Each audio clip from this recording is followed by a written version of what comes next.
দেখেন আজকে বাংলাদেশের রাজনৈতিক একটা পট পরিবর্তন হয়েছে, ঠিক কিনা বলেন? আচ্ছা আপনাদের জানা মতে বলেন তো দেখি, যে সামান্য বড় ধরনের কোনো সমস্যা নাকি দুই চারটা কথার কারণে সমস্যা? দুই চারটা কথার বাহিরে কিছু নাই, ঠিক কিনা বলেন? এর মধ্যে একটা কথা কি যেন শোনা যায়, আপনারা আমার চাইতে ভালো জানেন। রাজাকার মিয়া সাবেক প্রধানমন্ত্রী কোনো একটা কথা বলেছে, ঠিক কিনা বলেন? তাহলে তিনি যদি এই জিহ্বাটাকে কন্ট্রোল করতেন আর এখানের মধ্যে এই শব্দটা যদি বের না করতেন, আজকে তিনি বাংলাদেশ থেকে পলায়ন করে ভারতে আশ্রয় নেওয়ার প্রয়োজন পড়তো না, ঠিক কিনা ধরে বলে। তারই আরেকজন বড় একজন মন্ত্রী আছে, তার নাম অনেকে বিভিন্নভাবে বলে, অনেকে কাওয়াকাতিরও কয়, কয় নাকি কয় না? তার একটা কথা আছে, সে একটা কথা বলেছে, এই ছাত্রদেরকে শায়েস্তা করার জন্য আমার ছাত্রলীগের ছাত্ররাই যথেষ্ট। এই একটা কথা বলার কারণে আজকে তাকে আত্মগোপন করে পলায়ন করে বাংলাদেশ থেকে পালিয়ে যাওয়ার জন্য যথেষ্ট হয়ে গেছে, ঠিক কিনা জোরে বলে। পক্ষান্তরে কেউ যদি একটা কথা বলে, মুক্তির ব্যবস্থাটা কেমন? ৮০ বছরের একজন মানুষ সারা জীবন কুফরি করেছে, সারা জীবন নাফরমানি করেছে, সারা জীবন আল্লাহর নাফরমানি করার পরে একবার চোখ দিয়া ২ ফোঁটা পানি বের করে দিছে, দিলটাকে নরম করে দিয়া আল্লাহর দরবারে হাজির হইয়া বলতেছে, আল্লাহ যা খুশি করছি সব ভুল, এখন আমি সাক্ষী দিয়া দিলাম আশহাদু আল্লা ইলাহা ইল্লাল্লাহ ওয়া আশহাদু আন্না মুহাম্মাদান আবদুহু ওয়া রাসূলুহু। বলার সাথে সাথে ৮০ বছরের গুনাহ সব শেষ, ঠিক কিনা বলেন? সারা জীবন গুনাহগার, ইমানদার কিন্তু গুনাহগার, সারা জীবনের মধ্যে কোনো একটা নেক আমল নাই। একটা কথা বলছে, একটা কথা বলছে। এই একটা কথা কেমন বলতেছেন যে দেখেন যে এবার সারা জীবনের যা কিছু আছে সব কিছুকে যোগ বিয়োগ করছে, যোগ বিয়োগ করে দেখতেছে আগে তো চোখের পাওয়ার খুব ভালো ছিল, এখন চোখের পাওয়ার একটু সমস্যা হয়ে গেছে, কাছেও দেখে না দূরেও দেখে না, আছে না নাই? আগে কানে শুনতো, এখন ভালো করে কানও শুনে না। আগে তার শরীরের রক্ত খুব গরম ছিল, এখন রক্ত ঠান্ডা হয়ে গেছে। আগে তার শারীরিক শক্তি ছিল, আজকে সেই শক্তি কমে গেছে। হইতে হইতে দেখা যায় হাত কাঁপতেছে, পাও কাঁপতেছে, দেমাগের কথা সব কিছু মনে থাকে না, একজনকে দেখলে চিনতে পারে না। এই মানুষটা বুঝতে পারতেছে আজকে আমার জীবনের সন্ধ্যা হয়ে গেছে, আছে না নাই?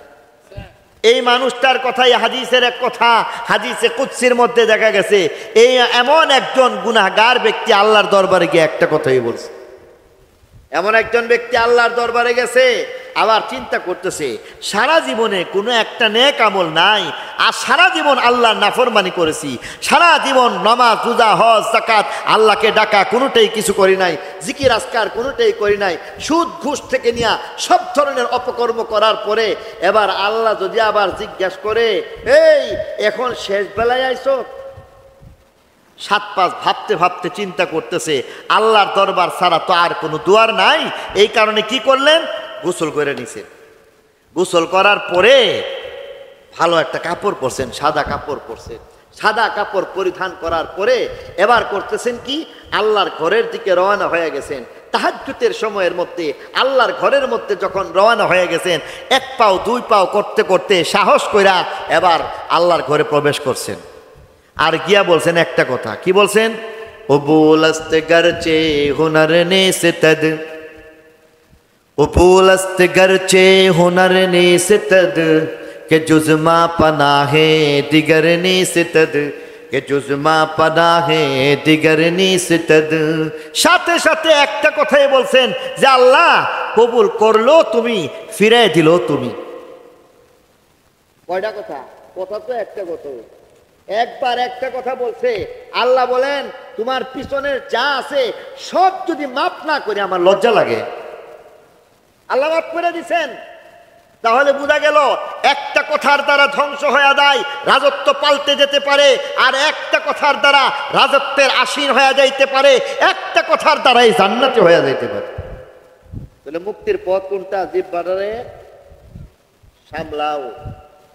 2 নম্বরে আল্লাহ নবী ফরমান ওয়াল ইয়াসাকা বাইতুক, ওয়াল ইয়াসাকা বাইতুক চতুর্দিকে যখন দেখবা ফিতনা ফাসাদ, তখন বাড়ির মধ্যে থাকো, বাড়ির মধ্যে থাকবা। আজকে বাড়ির মধ্যে না থাকার কারণে ছেলে মেয়ে নষ্ট, বাড়ির মধ্যে না থাকার কারণে বিবি নারাজ, বাড়ির মধ্যে সময় না দেওয়ার কারণে ছেলে মেয়ে নষ্ট হয়ে যায়, লেখাপড়া ঠিক মতো করে না। ছেলে মেয়েদেরকে আজকে আমরা যতই বলি না কেন তারা কথাবার্তা শুনে না, কারণ বাড়িতে থাইকা যেইভাবে সময় দিয়া মায়া মুহাব্বতের মাধ্যমে ছেলে মেয়েকে মানুষ করার দরকার ছিল, এটা আজকে বেশিরভাগ পরিবারের মধ্যে নাই। ঠিক কিনা বলেন?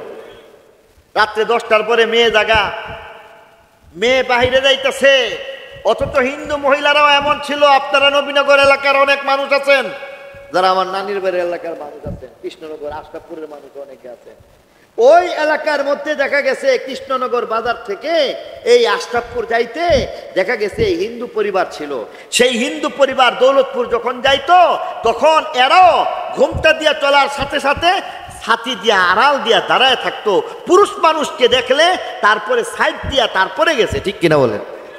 আর এখন আজকে আমার আপনার ছেলে মেয়েরা বেপর্দা, মাথার মধ্যে কাপড় নাই। আগে হিন্দু মানুষ পর্দা করছে, আর আমার আপনার ছেলে মেয়েরা এইভাবে মাথার মধ্যে কাপড় না দিয়ে দিয়ে চলতেছে।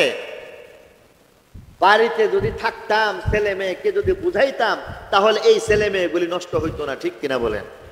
দেখেন অনেক ছেলে মেয়ে আছে যারা বিভিন্ন গিয়া জায়গায় বাহিরে চলে যাইতেছে, বিপদের মধ্যে চলে যাইতেছে। অত্যন্ত দুঃখের সাথে বলতে হয় যে গতকালকে এই হরসপুরের মধ্যেও কিছু না কিছু গন্ডগোল হয়ে গেছে। সেখানের মধ্যে যদি আমরা আমাদের যদি নিরাপত্তার কথা চিন্তা করি, ঘরের মধ্যে থাকতে পারলে ঘরে তো আর দুশ্মন আসতে পারে না। ঠিক কিনা বলেন? গ্রামে গ্রামে দলাদলি হয়ে যায়, দুই পক্ষে মারামারি হয়ে যায়, সেখানের মধ্যে যাবেন না। আল্লাহ রসুল ফরমান ঘরের মধ্যে থাকবেন, মারামারি কাটাকাটি ঝগড়া ফাসাদ সেখানের মধ্যে যাইবেন না, গালাগালিতে যাইবেন না। আল্লাহ নবী জানায় দিয়া গেছেন, সিবাবুল মুসলিমি ফুসুক ওয়া কিতালুহু কুফরুন। মুসলমান হয়ে আরেক মুসলমানকে গালি দিও না, এটা একটা কবিরা গুনাহ। আর ওয়া কিতালুহু কুফর, আর মানুষ হত্যা করা, খুন করা, এটা একটা কুফরির মতো অপরাধ। এই ধরনের কার্যকলাপ দলাদলির মধ্যে যখন দেখবেন, তখন নিজের ঈমান বাঁচায়া বাড়িতে থাকেন, মুক্তি পাওয়া যাইবে। আর সর্বশেষ কথা বলতেছেন, ওয়াবকি আলা খাতিয়াতিক, গুনাহের কথা স্মরণ করে কাঁদে। আজকে কান্দনের আয়োজন নাই, হাসাহাসির আয়োজন আছে। জন্মদিন উপলক্ষে হাসাহাসি আছে, আজকে বিবাহ বার্ষিকী উপলক্ষে হাসাহাসি আছে, আজকে পহেলা বৈশাখের হাসাহাসি আছে, আজকে আকিকার জন্য আকিকার নাম করে করে হাসাহাসির আয়োজন আছে, টেলিভিশন সিনেমা দেখে দেখে হাসাহাসির আয়োজন আছে, নাটক সিনেমার মাধ্যমে হাসাহাসির আয়োজন আছে, ট্রিটের নামে আয়োজন আছে, বিভিন্ন ধরনের মেলা দিয়ে আয়োজন আছে, গান বাদ্যের মাধ্যমে হাসাহাসির আয়োজন আছে। আজকে কান্নাকাটির আয়োজন নাই। আর আগে কান্নাকাটির আয়োজন ছিল। তাহাজ্জুদের সময় আমরা ছোটবেলায় দেখেছি, আমরা নিজেরাও এশার আগে খানা খেয়ে ফেলছি, এশার নামাজ পড়ে আর দেরি করি নাই, ঘুমিয়ে গেছি। তাহাজ্জুদের সময় অটোমেটিক ফিডের বেদনায় ঘুম ভেঙে গেছে। আর এখন দেখা গেছে রাত্রে 11টার সময় তাই মুরোজা, ওইখানে মরে গিয়া তারপরে গীবত শিকায়াত করতে করতে বাজতেছে কয়টা? 1টা বাজতেছে, 12টা বাজতেছে। 12টা বাজার পরে তারপরে তিনি যখন বাসার যখন আসেন, আসার পরে দেখেন বিবি সাহেব ঘুমায় গেছেন গা, আর রুটি দিয়া রাখছে অথবা ভাত দিয়া রাখছে, ঠান্ডা হইয়া একবারে পাত্রের মতো হয়ে গেছে। ডাইলটা যখন দিছে, কাহারে এটা তো একবারে বাসি হয়ে গেছে গা। এই বাসি ডাইল খাইয়া আর পাথরের মতো ভাত খাইয়া আপনার অবস্থা আমার অবস্থা এমন হয়ে গেছে, প্রত্যেকটা মানুষ অন্তত পক্ষে 2টা-3টা রোগে আক্রান্ত হয়ে রয়েছে। গ্যাস্ট্রিক না করলে আপনার ইজ্জত বাঁচত না। গ্যাস্ট্রিক আপনার বলাই লাগবে, গ্যাস্ট্রিক না থাকলেও গ্যাস্ট্রিক আছে। আরেকটা ভদ্রলোকের নাম হলো ডায়াবেটিস। এই ডায়াবেটিস আপনার থাকতে হবে। আপনি যদি সমাজে একটা কিছু পরিচয় দিতে চান, তাহলে গ্যাস্ট্রিক, ডায়াবেটিস, হার্টের রোগ, এই 3টা রোগ এটা আপনার সমাজ রক্ষা করার জন্য বলা লাগে। আজকে অবস্থা আমাদের এমন হয়ে গেছে, অথচ আল্লাহ নবী ফরমান, তুমি তোমার গুনাহের কথা স্মরণ কইরা শেষটাতে কিছু কান্দো, কান্নার মধ্যেও ফায়দা আছে। হযরত শাইখুল হাদিস জাকারিয়া রাহিমাহুল্লাহ বলতেছেন, ও যেই চোখের মধ্যে আল্লাহর ভয়ে কান্নার দ্বারা চোখের পানি নাই, সেই চোখের কোনো দাম নাই, সৌন্দর্য নাই।